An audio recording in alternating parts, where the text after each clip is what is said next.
How to clear cache on Youku.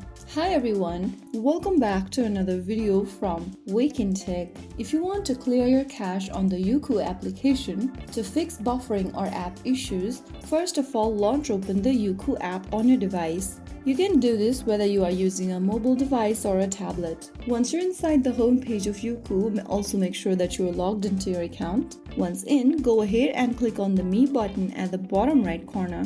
Once you're in the Me menu, click on Settings. Inside the Settings menu, tap on Clear Cache. Once you tap the Clear Cache option, you'll be able to clear your cache on Youku. Now your temporary files are cleared. Your Youku app should now feel lighter and smoother. If it feels slow, try restarting your device or updating the Youku app. So that's how you can clear cache on Youku application. If you found the video helpful, don't forget to like, share and subscribe to our channel. I will see you again in the next video. Thank you for watching.